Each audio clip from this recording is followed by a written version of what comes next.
I'm that career coach, and today we are bringing stability to insecurity and driving forward career progression.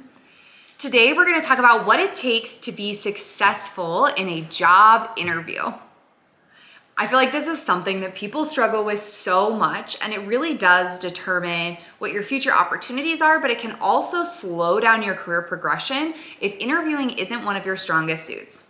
So today we're going to talk about some of the things that I look for when I interview candidates, and that a lot of recruiters that I've worked for over the last decade really prioritize in conversations, how you can use your skills to do so effectively. So the first thing in an interview is remember that this is an opportunity to sell yourself. All right, we hate to think of ourselves as products or bartering chips, but an interview is you selling that you are the right fit for that position. A mistake that I often see people make is they spend so much time validating the work that they've already done that they don't spend enough time highlighting why they're capable to do the job they're applying for. In a perfect world, you should always be interviewing for a job that is the next level seniority, or at least a job that's going to have more scope and be directionally where you want to end up. In that case, your previous work experience is not going to be sufficient to support this new position that you want. So you're going to need to advocate for yourself and highlight where you have overlap between your experience and the opportunity that you're looking to get. The best way that I like to prepare to do this is pull up the job requisition as well as your resume and look for where things align. If they're looking for someone who can manage a team, maybe you haven't managed people directly, but you managed a big scale project where you had to manage lots of stakeholders. Draw those parallels ahead of the interview. That way, when you get in the room in front of them, you're able to highlight those things that they're really going to care about. It's going to sell why Kendall is the best fit for this position and why they need to keep her in the interview process and long-term hire her. So step one is really focus on how you sell yourself as ready and capable for the role that you're interviewing for. The second thing is have tangible examples. People can wax poetic about themselves. I'm such a great communicator. I really value people's opinions. I know how to manage multiple stakeholders. But when asked for a concrete example, they falter. So you guys know all of the behavioral questions that are traditionally asked in an interview. If you don't, I'll put a few up on the screen here that you can reference. But make sure that you are prepared for those questions with concrete examples. It doesn't matter if in the interview you take a couple seconds to think of a good one. You can even share that with the interviewer, but you have to come up with an example that's going to answer the question directly and very, very clearly. So once you've prepared your examples and you get into the interview, the next piece is going to be all about body language, confidence, and your communication.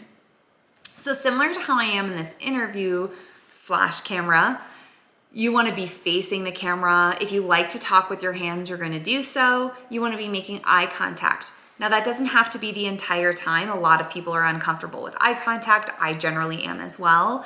But you want to make some eye contact to show that you're engaged in the conversation, or at least be directionally looking at them. It's very distracting in an interview where you see somebody looking off to the side, maybe they're typing and clicking away. You don't know if they're taking notes on the interview or if they're just really distracted. That's going to really impact how you're perceived by the interviewer. Another thing that's going to lend itself to more confidence, especially since so many interviews these days are remote, is wear a shirt that you like. There's nothing worse than ending up on camera and realizing, oh my gosh, I hate this shirt, or I'm self-conscious about the way that my hair looks, or that my glasses aren't clean. And then you're spending the whole interview being insecure about these other things that could have been handled outside of the call. So bring your best, most confident self to the interview, have good body language and body direction, and then make sure that as you answer questions, you do so confidently. You can do that by restating the question at the start of your answer or at the end, and making sure that you have those tactical examples that we talked about in order to really hit on each point that they want to see. The last thing to be successful in your interview is to have prepped ahead of time some good questions to ask your interviewer. Everybody wants to know a little bit more about the role or a little bit more about the company, but questions that I think add a lot of value is what would make somebody successful in this role? How long do people generally stay within this team, and what does that team culture look like? How do you, as a manager, progress and grow and develop the people who report to you? What's your management style? What type of team building exercises do you do?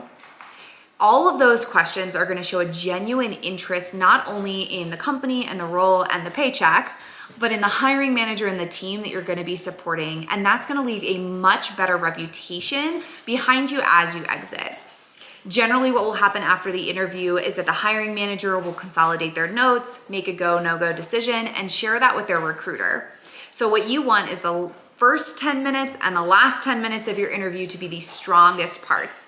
That way they go into it feeling really confident about you, wanting to progress and ask more questions, but they also leave the interview feeling like you were really prepared and that you might be a good addition to the team.